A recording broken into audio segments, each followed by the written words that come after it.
ओम शांति। हम इस रूहानी यूनिवर्सिटी में रोज पढ़ते हैं। प्यारे बाबा हमको ऐसी पढ़ाई पढ़ाते हैं जिससे बाबा ने कहा है तुम बुद्धिमान बन जाते हो। और आज बाबा ने बुद्धिमान का अर्थ सुनाया है पवित्र बनना।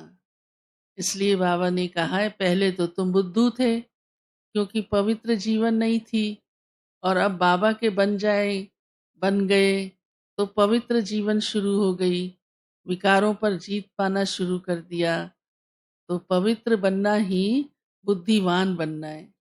और ये भी राइट बात है क्योंकि पवित्रता से बुद्धि अच्छी हो जाती है और फिर बुद्धि में जो विचार आते हैं, जो निर्णय लेती है बुद्धि, वो भी ठीक लेती है, तो कर्म भी अच्छे हो जाते हैं। तो बाबा इसलिए प्यार से हम बच्चों को कहते हैं अब आप बुद्धू से बुद्धिमान बन गए।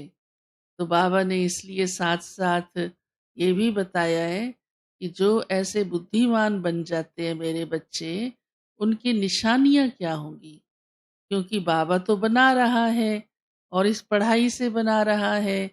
पढ़ेंगे तो बनेंगे, नहीं तो बनेंगे ही कैसे। तो बाबा ने कहा सबसे पहली बात तो उनके जीवन में बहुत खुशी आ जाती है। क्यों?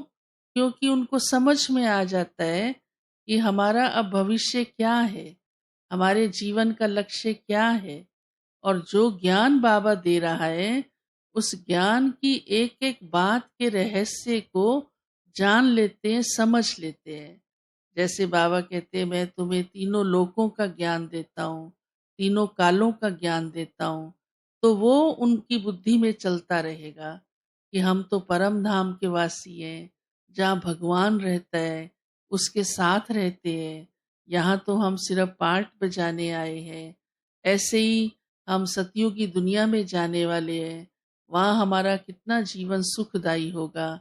तो हर ज्ञान के रहस्य को वो जल्दी समझ जाते हैं और उसी के अनुसार उनका सोच चलता है और बुद्धि चलती है।